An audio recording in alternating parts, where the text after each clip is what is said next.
Hi and welcome. It's Daphne here, sharing my story about the narcissistic relationship that I was in, helping others to recognize narcissistic behavior.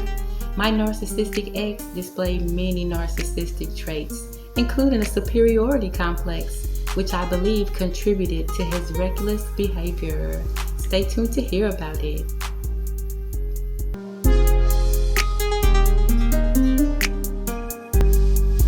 First, as always, a big thank you to my subscribers. Thank you for your support and thanks for the likes and the views.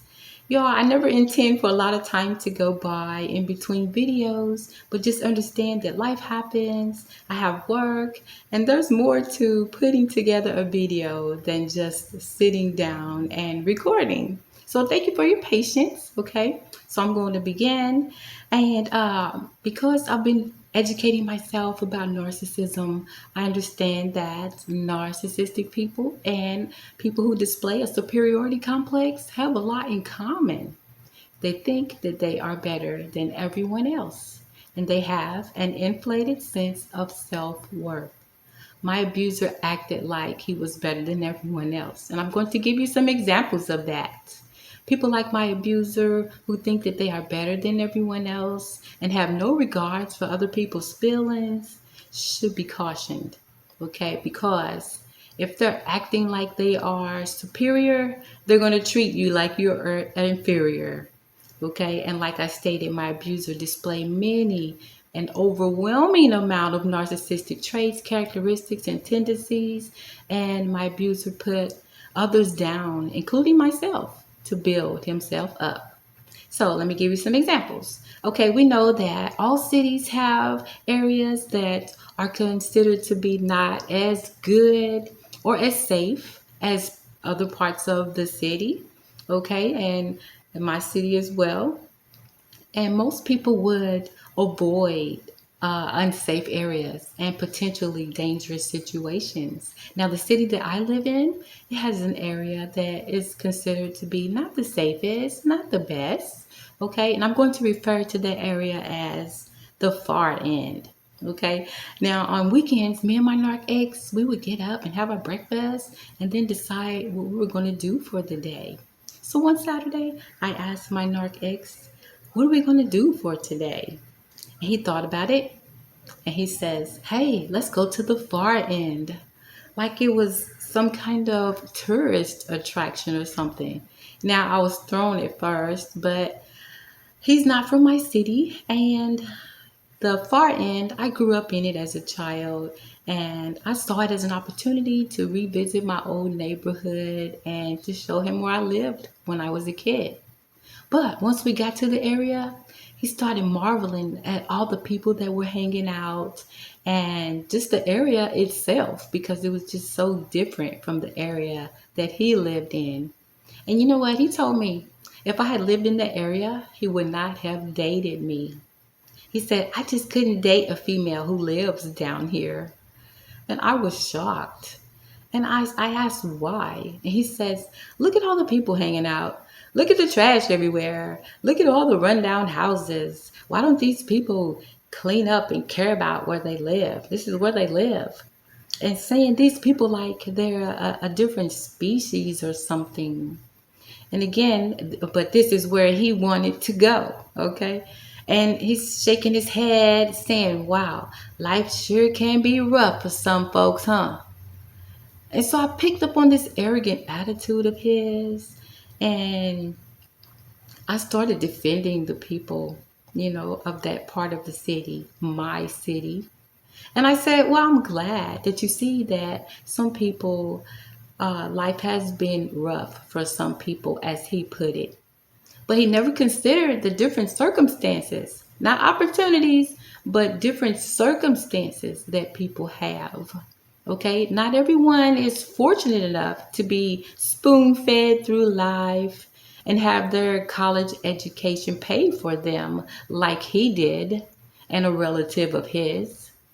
Okay, so I just believe if he was stripped of everything that he has, he wouldn't know how to survive and hustle and grind like these people of this area that he was putting down. Okay, so by this time he's offended And, because I'm calling him out about putting down the people in the area of my city. Okay. He said, well, it's not my fault. In other words, he was saying it's not my fault or not his fault that these people didn't choose the route that he chose. Okay, not giving any consideration to the circumstances. Okay, it could have been for physical reasons, mental reasons, health reasons, whatever the reason. It was not a reason to put anyone down and to think that he was better.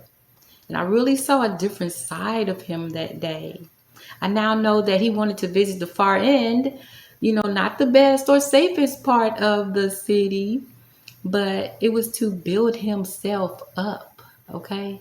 And people like this should be cautioned because if they feel entitled and superior, they're going to act accordingly and treat others like they are beneath them, just like my abuser did.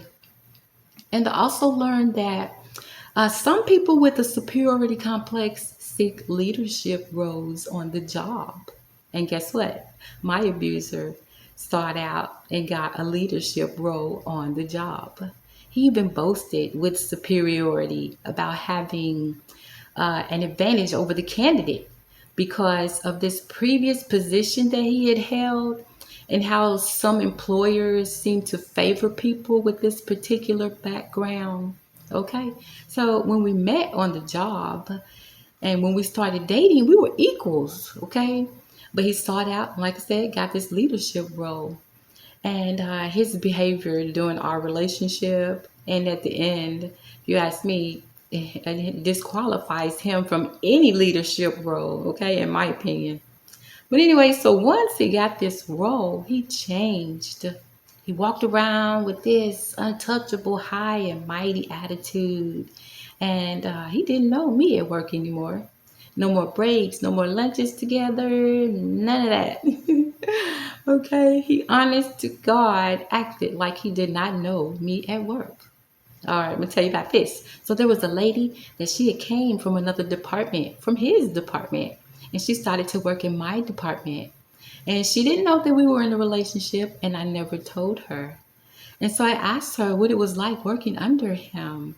And she said she didn't like it because he was so impersonable, so impersonal. I wasn't surprised because he's so out of touch with reality until, I believe this long position that he held for a long time, this other position, that it had something to do with him being out of touch with reality. And so I mentioned to him what this lady had said. And he says, do you think I care about what that lady thinks about me? And I said, well, you should.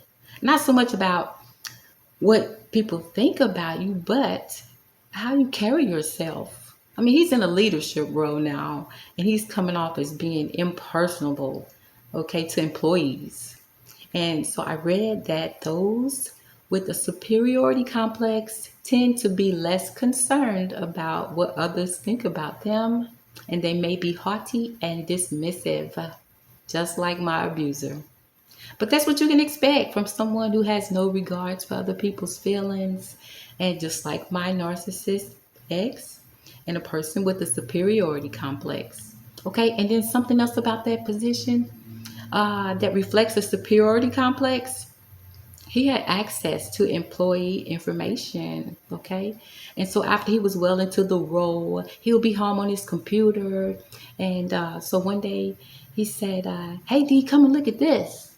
So I'm all excited and thinking he's going to show me something funny or interesting. But no, instead, he showed me a list, an email with a list of employees' names on it. And so I'm like, what is this? And he says, this is a list of names of all the people who are going to be fired the next day. And that he had to personally walk them or escort them to HR, okay, to lead them to the end of their employment. And so I asked what they were being terminated for. He says it didn't matter. Whatever the reason, they brought it upon themselves. And I just thought that was so insensitive. But that's the kind of attitude you can expect from a narcissist with a superiority complex. And so I asked him why he was showing me this. And he said, because there may be somebody on the list that I might know, because I did used to work there. So I looked at the list, which I should not have, just as much as he should not have been sharing work information with me. And so, I asked him too. I said, so why is it so easy for you to show me work related emails, but you can't show affection? But he had nothing to say.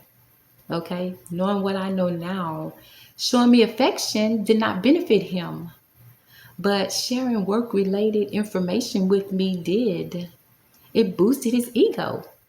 I guess he was trying to impress me with his authority, or having to escort people to HR to be let go. I wasn't impressed with that. There's nothing impressive about boasting about someone losing their job. And this is an example of the kind of validation that narcissistic people thrive off of. And I did not respond the way that he was expecting me to, because I'm not fond of people who throw their authority around. Okay. I just didn't know what I was dealing with at the time. And I was just so taken by his lack of compassion. All right. And like I've told you before, narcissists lack compassion. Okay.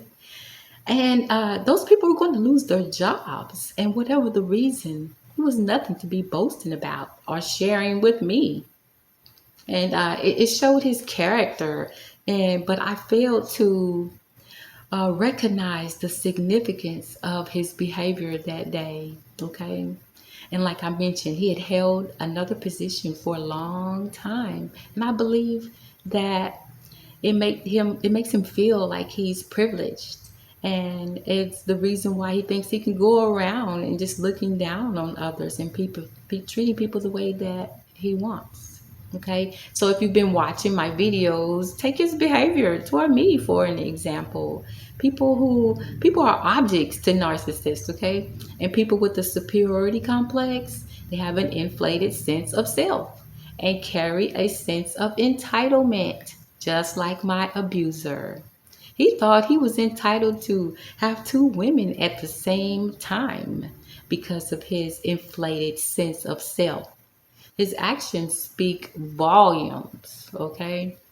So, I was with my ex, narcissistic ex, long enough to know that he's materialistic and he looks for the outer things, not the inner things in a person.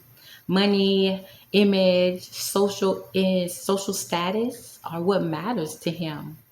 And he often bragged about how much child support he had to pay and putting others down for not even being able to pay their minimal amount compared to what he paid. Okay, and so here's another example. All right, so I had some college credits at a junior college that I wanted to finish up, but I transferred those credits to a university. Okay, because this university had a program that I was interested in. But when I transferred my credits to a university from the junior college, he says, now doesn't that sound better? I did not transfer my credits to a university because it sounded better. I was just blown away by that. Because where someone attends college does not make the person, but to my narcissistic abuser, it does. What's in a person's heart is what makes a person who they are. But my narcissistic abuser is so out of touch with reality, he's not in tune with that. You remember I told you in my introduction video how I had mentioned that he said he had it all together, but he was patting on his pockets while he said it. He does not have it together where it counts though, okay? But he puts more emphasis on outer things. He couldn't even appreciate my inner qualities of being independent, loyal, and trusting and having integrity because he doesn't possess these qualities. So how could he appreciate me having them? All right. And he felt so superior that he couldn't even look me in the eye. When we were having a conversation about something that he wasn't trying to hear, like his behavior. Okay, he would be staring at the TV or looking off into La La Land, and I would ask him to look at me. And he would say, D, I don't need my eyes to hear. And this also would be an example of stonewalling, a narcissistic trait, also. Okay, and not only that, it was disrespectful. Maybe he couldn't look me in my eyes because it was from the guilt of him knowing that he would ultimately betray me. Okay, and then one last thing, y'all. Some people with a superiority complex, like my narc ex, they have to be at the center of attention. The last family function that he attended with me, he was buying everybody rounds of drinks one after another to look important and be at the center of attention to build himself up, while at the same time was faking the funk in front of everyone. Okay. It was that superiority complex that was driving him and what I believe was the foundation of his inflated sense of self. Okay. So, my friends, with these examples that I have given you, my narcissistic abusive ex's behavior suggests that he has a superiority complex. And people like my narc ex who display having a superiority complex, putting others down to build themselves up, should be cautioned. They're going to display. They're going to display a sense of entitlement and treat you like you are inferior to them. Okay, pay attention to what people do and not to what people say, because you can learn a lot from about a person just from their actions. Okay, and if someone cannot accept you for who you are and dismisses your inner values and qualities and puts more emphasis on material things, image, social status, they are not worth your time. Okay. So again, I hope this video has beneficial to someone. Go ahead and like the video if you like it and subscribe to show your support if you haven't already. Okay. So join me next time for my next video. A picture is worth 1,000 words. Until next time, good choices and happy thoughts.